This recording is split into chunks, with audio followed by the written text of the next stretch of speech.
So what is the relationship between population and society? How can we develop population with the help of social values? Societies کیسے گرو کرتی ہیں، یہ ہمارا next question ہے. آپ نے دیکھا ہوگا کہ بعض دفعہ معاشرے کے اندر ایک کام ہوتا ہے، برائی ہوتی ہے اور لوگ اس کی پرواہ نہیں کرتے. اس کی وجہ یہ ہے کہ اس کا ٹرکل ڈاؤن امپیکٹ ہوتا ہے.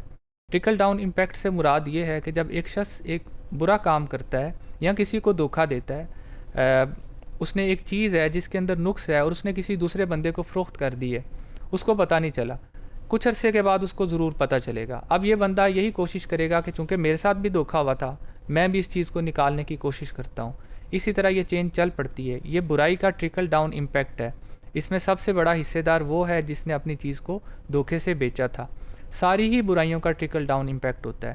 معاشرے اسی طرح بگڑتے ہیں اور معاشرے اچھائیوں سے بنتے اور سنورتے ہیں. جب آپ کسی کے ساتھ ایک نیکی کریں تو اس کے اوپر اس کا اثر ہوتا ہے، پھر وہ دوبارہ ایسی ہی نیکی کرنے کی کوشش کرتا ہے یا کم از کم آپ کے ساتھ کرنے کی کوشش کرتا ہے. انسان احسان کا بدلہ عام طور پہ نہیں بولتا.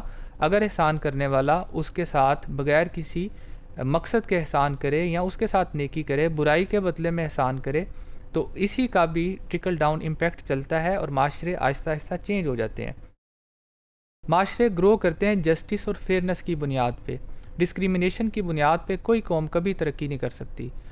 بعض دفعہ ہم دیکھتے ہیں کہ ہمارے معاشرے میں مذہب کی بنیاد پہ لوگوں کے ساتھ زیادتی ہوتی ہے، رنگ اور نسل کی بنیاد پہ زیادتی ہوتی ہے. ہم ایک خاص قوم کو ایک خاص طرح کے بیہیویئر کے ساتھ ٹیگ کر دیتے ہیں کہ یہ لوگ کنجوس ہیں، یہ لوگ کم عقل ہیں، یہ لوگ ہوتے ہی ایسے ہیں. یہ نہایت کم عقلی کی بات ہے، یہ نہایت ناانصافی کی بات ہے.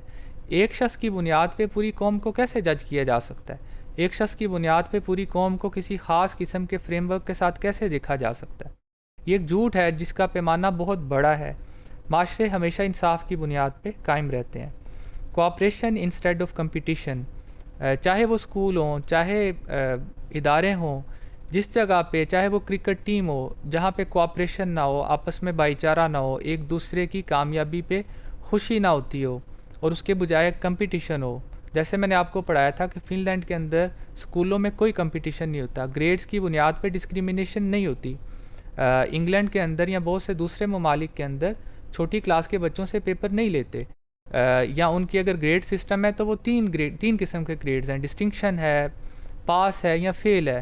اس کے بعد بھی A+ گریڈ، B+ گریڈ اور بہت سے گریڈز کی بنیاد پہ ہم بچوں کو ڈیوائڈ کرتے ہیں، آپس میں ڈسکریمنیٹ کرتے ہیں. یہی کمپٹیشن وہ سیکھتے سیکھتے آپس میں بڑے ہو کے بھی ایک دوسرے کے ساتھ کمپیٹ کرتے رہتے ہیں. اور اس کی بجائے اگر معاشرے کے اندر آپس میں کوآپریشن ہو کہ اس چیز کو کیسے بہتر کیا جا سکتا ہے، کرٹیسائز کرنے کی بجائے اس کا سلوشن بتانا چاہیے، تو معاشروں میں بڑی خوشگوار تبدیلی آتی ہے. نالج اور ایم کی بنیاد پہ معاشرے گرو کرتے ہیں. معاشرے صرف مٹیریلسٹک چیزوں کی بنیاد پہ گرو نہیں کرتے. مٹیریلسٹک چیزوں والے بہت سے معاشرے دنیا سے ختم ہو چکے ہیں. انسانوں میں آج تک جو سب سے قابل عزت ترین لوگ جو دنیا میں آئے ہیں یا جو دنیا جن کو یاد رکھتی ہے، ان کو ان کی دولت کی بنیاد پہ آج تک کسی نے کسی کو یاد نہیں رکھا. اگر رکھا ہے تو وہ اس کو اچھے کردار کے ساتھ یاد نہیں رکھا. دنیا میں لوگ جن لوگوں کو یاد کرتی ہے وہ علم کی بنیاد پہ، کسی مقصد کی بنیاد پہ لوگوں کو یاد رکھا جاتا ہے. تو اس طرح سوسائٹیز گرو کرتی ہیں.